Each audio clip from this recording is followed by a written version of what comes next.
Hello, അസ്സലാമു അലൈക്കും. എന്തൊക്കെയുണ്ട് എല്ലാവരും വിശേഷങ്ങൾ? അപ്പോൾ നമ്മുടെ ചാനലിലേക്ക് എല്ലാവർക്കും സ്വാഗതം. അപ്പോൾ നമ്മളിന്ന് അയില വറുത്തരച്ച കറി വെക്കാനാണ് വന്നിരിക്കുന്നത്. നല്ല അടിപൊളി ടേസ്റ്റിയായ അയിലക്കറി എങ്ങനെ നമുക്ക് ഉണ്ടാക്കും നോക്കിയാലോ മക്കളെ. അപ്പോൾ ഞാനൊരു മൺചട്ടി തന്നെ അടുപ്പത്ത് വെച്ചിട്ടുണ്ട്. അതിൽ ഞാൻ വെളിച്ചെണ്ണ ഒഴിച്ചിട്ടുണ്ട് കേട്ടോ. അപ്പോൾ ഈ അടുപ്പത്ത് ഞാൻ കുറച്ച് തേങ്ങ, ഒരു അരമുറി തേങ്ങ, പിന്നെ അതിൽ കറിവേപ്പില, വെളുത്തുള്ളി, ഇഞ്ചി ഇതൊക്കെ ഇട്ടിട്ട് ഒന്ന് വറുത്തെടുക്കുന്നുണ്ട് കേട്ടോ. വറുത്തരച്ച കറി നമ്മളിന്ന് വെക്കുന്നത് നല്ല ടേസ്റ്റ് ഉണ്ടാവും. അപ്പോൾ കുറേ ദിവസമായി ഞങ്ങൾ ഇങ്ങനെ മുളകും കറി തന്നെ കൂട്ടണം. അപ്പം ഇടയ്ക്ക് തേങ്ങ വറുത്തരച്ചിട്ടൊരു കറി വെക്കാമല്ലോ എന്ന് ഞാൻ വിചാരിച്ചതാണ്. അപ്പം നമുക്കത് വറച്ച് നോക്കാം കേട്ടോ. അപ്പം ഞാൻ അതിൽ വെളുത്തുള്ളി ഇട്ട് കൊടുത്തിട്ടുണ്ട്, വെളിച്ചെണ്ണ ഒഴിച്ച് കൊടുത്തിട്ടുണ്ട്. അപ്പം നമുക്കതൊന്ന് ചൂടായാൽ ചെറിയ ഉള്ളി നമുക്ക് അതിലേക്ക് ഇട്ട് കൊടുക്കാം.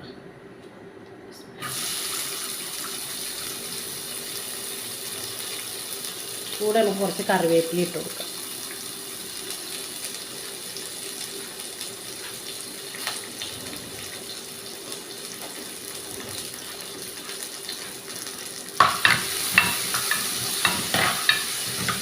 ഇത് നന്നായി മൂത്ത് വന്നാൽ നമുക്ക് അതിലേക്ക് വേറെ സാധനങ്ങളൊക്കെ ഇട്ട് കൊടുക്കാം. അടിപൊളി കറി എന്നത് ഉണ്ടാക്കും. തേങ്ങ ഇങ്ങനെ ഇപ്പുറത്ത് കിടന്നിട്ട് ഇങ്ങനെ ചെറിയ തീയിൽ വെച്ചാൽ അപ്പം നമുക്ക് തേങ്ങ വറക്കലും കഴിയും, ഒരടുപ്പത്ത് മീൻകറി വെക്കലും കഴിയും.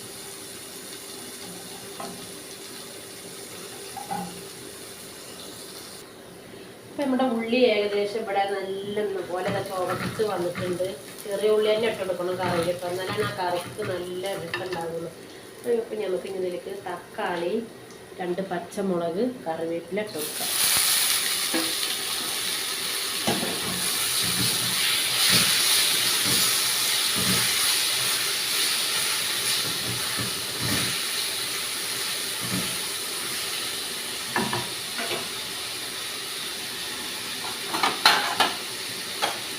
നമ്മൾ ഈ തക്കാളി ഒന്ന് നന്നായിട്ട് ഉടഞ്ഞ് കിട്ടാനൊക്കെ ഒന്ന് മൂടി വെച്ച് വേവിച്ച് കൊടുക്കാം കേട്ടോ. അപ്പം നമ്മളെ തേങ്ങയിൽ നമുക്കൊരു 4 സ്പൂൺ മഞ്ഞൾപ്പൊടി ഇട്ട് കൊടുക്കാം.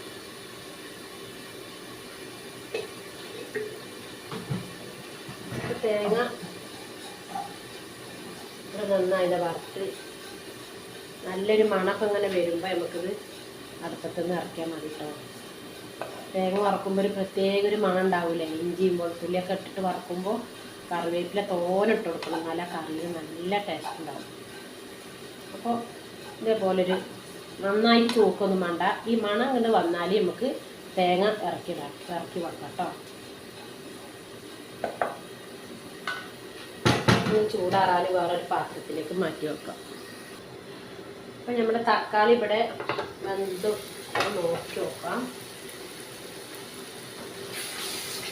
തക്കാളി നന്നായിട്ട് മൂടി വെച്ച് ഒരു 2-3 മിനിറ്റ് മൂടി വെക്കുക. അപ്പോൾ പെട്ടെന്ന് തക്കാളി വെന്ത് കിട്ടും കേട്ടോ. തക്കാളി നന്നായിട്ട് വെന്തുടഞ്ഞ് ചേരണം, അപ്പോഴാണ് ആ കറിക്ക് നല്ലൊരു രുചി കിട്ടുള്ളൂ. പിന്നെ നമുക്ക് ഇതിലേക്ക് പൊടികളിട്ട് കൊടുക്കാം കേട്ടോ. ഫസ്റ്റ് ഞാൻ ഇട്ട് കൊടുക്കുന്നത് മല്ലിപ്പൊടിയാണ്. മല്ലിപ്പൊടി 1 സ്പൂൺ.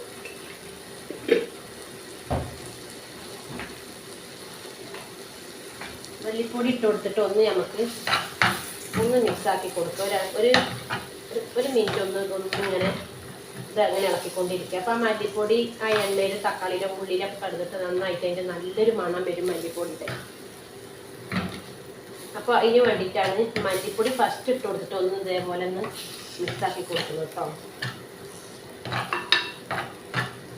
ആ ചെറിയ ഉള്ളി ആ മല്ലിപ്പൊടിയിൽ ഇങ്ങനെ കിടക്കുമ്പോൾ നല്ലൊരു മണം കൂട്ടിട്ട് 1 മിനിറ്റ് ഇങ്ങനെ ഒന്ന് വഴറ്റി കൊടുക്കുക. എന്നിട്ട് പിന്നെ നമുക്ക് മുളക് പൊടിയും മഞ്ഞൾപ്പൊടിയൊക്കെ ഇട്ട് കൊടുക്കാം.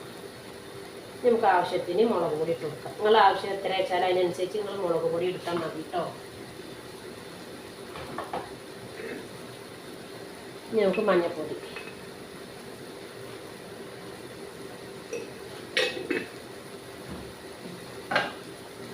ഇട്ട് കൊടുത്ത് നന്നായിട്ട് ഇതൊന്ന് മിക്സ് ആക്കി കൊടുക്കും.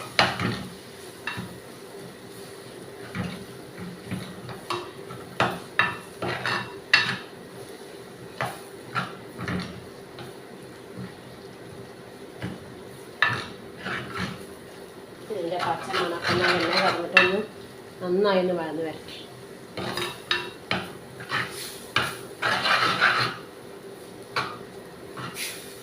ഇതേപോലത്തെ കളറ് കണ്ടില്ലേ. അപ്പോൾ അത് മണത്ത് നോക്കിയാൽ നല്ലൊരു മണമാണ്. കറിക്കന്നെ പ്രത്യേക ടേസ്റ്റ് ഉണ്ടാവും കേട്ടോ. അപ്പം ഇനി നമുക്ക് വേണ്ടത് എന്താ വെച്ചാൽ നമ്മളെ ഈ തിളച്ച വെള്ളം കിടക്കേണ്ട അടുപ്പത്ത് ഇനി നമുക്ക് കുറച്ച് ആവശ്യത്തിന് നിങ്ങൾക്ക് കറി എത്ര ആവശ്യം വെച്ചാൽ അതിനനുസരിച്ച് വെള്ളം ഒഴിച്ച് കൊടുക്കണം. തിളച്ച വെള്ളം ഒഴിച്ച് കൊടുക്കണം. കറിയിൽ പച്ച വെള്ളം ഒഴിച്ച് കൊടുക്കരുത്.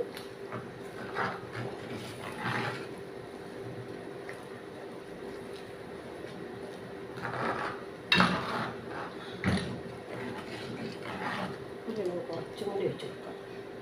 നല്ല കട്ടി വരുന്നുണ്ടല്ലോ. ഈ ചൂടുവെള്ളം ഒഴിച്ച് കൊടുക്കണം എന്താ വെച്ചാൽ ചാറ് നന്നായിട്ട് കുറുകി വരും. അതിന് വേണ്ടിയിട്ടാണ് നമ്മൾ ഈ ഇത് ഒഴിച്ച് കൊടുക്കുന്നത്. ഇനി നമുക്ക് ഇതിലേക്ക് ആവശ്യത്തിനുള്ള ഉപ്പിട്ട് കൊടുക്കാം. ഉപ്പിട്ട് കൊടുക്കാം.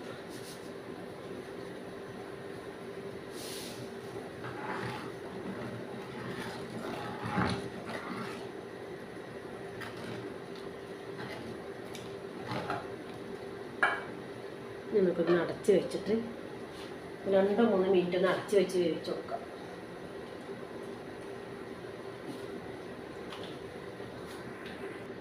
അപ്പം നമ്മൾ ആ കറി തിളക്കുന്ന സമയം കൊണ്ട് നമുക്ക് അങ്ങനെ അപ്പുറത്തെ അടുപ്പിൽ നമുക്ക് മീനൊന്ന് പൊരിച്ചെടുക്കാം. അതിന് ഞാൻ മീൻ നല്ല ടേസ്റ്റ് കൂട്ടാനും ചട്ടി തന്നെ പെട്ടെന്ന് വിട്ട് കിട്ടാനും കുറച്ച് കറിവേപ്പില, ഒരു 5-6 വെളുത്തുള്ളി പാട ഇതിലിട്ട് കൊടുക്കുക. അപ്പം നിങ്ങൾക്ക് ഞാൻ അങ്ങനെ ഒരു വീഡിയോ ഇട്ടിരുന്നു കേട്ടോ. നല്ല ടേസ്റ്റ് ഉണ്ടാവും ഈ മീൻ പൊരിച്ചത് കഴിക്കാൻ.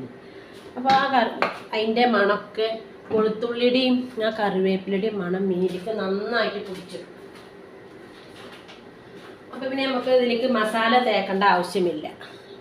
അപ്പം ഞാൻ മീൻ എന്തോ ഒരു കഷ്ണം മീനാട്ടോ.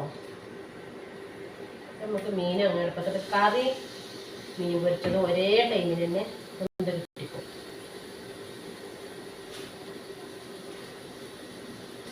ഇപ്പം നമ്മുടെ കറി തിളച്ചിക്കൊണ്ടൊന്ന് നോക്കി നോക്കാം കേട്ടോ. കറിയൊക്കെ നന്നായിട്ട് തിളച്ച് ഇവിടെ കിടക്കുന്നുണ്ട്. ഞാൻ മാങ്ങ ഇട്ടിട്ടാണ് കറി വെക്കുന്നു കേട്ടോ.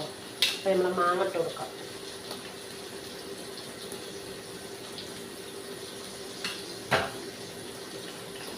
നല്ല പുളിയുള്ള മാങ്ങ പകുതിയെ ഞാൻ ഇട്ടെടുത്തു. ഒരു മാങ്ങയുടെ പകുതിയെ ഞാൻ ഇട്ടിട്ടുള്ളൂ കേട്ടോ. അപ്പം ഞാൻ അയിലയാണ് കറി വെക്കുന്നത്. അയിലയാണ് വറുത്തരച്ച കറി വെക്കുന്നത്.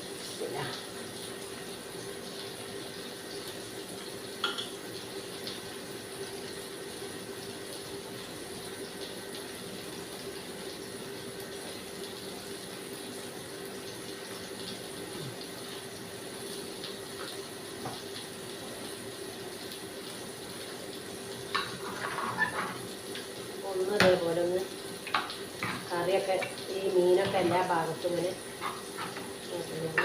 തേങ്ങ അരച്ച് പാരണം.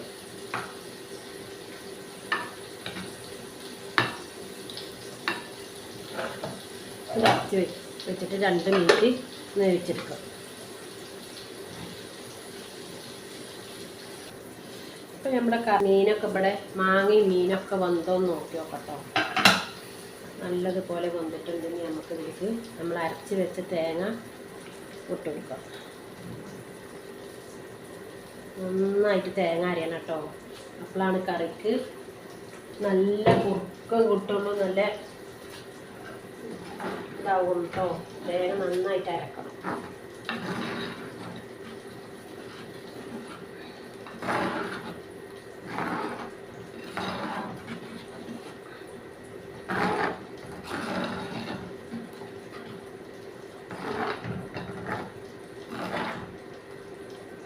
ഞാൻ മിക്സി കഴുകിയ വെള്ളം കുറച്ച് ഒഴിച്ച് കൊടുക്കാം. നമുക്ക് നല്ല കട്ടി കുറിയോടുകൂടെ ചാറാണ് കിട്ടും. അപ്പം കുറച്ച് വെള്ളം ഒഴിച്ച് കൊടുക്കാം.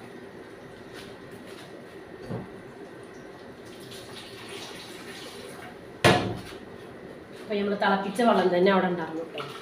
തിളപ്പിച്ചാറിയ വെള്ളം തന്നെ, തിളപ്പിച്ച് ചൂട് കൊടുക്കലുള്ള വെള്ളം തന്നെ ഇതിൽ ഒഴിച്ച് കൊടുക്കണം.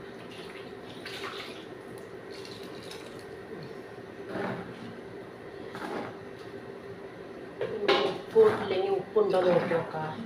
ഇതൊന്ന് നല്ല തിളക്കരുത്, ചെറുതായിട്ടൊന്നൊരു ചൂട് കയറിയാൽ നമുക്ക് ഗ്യാസ് ഓഫാക്കിയിടാം.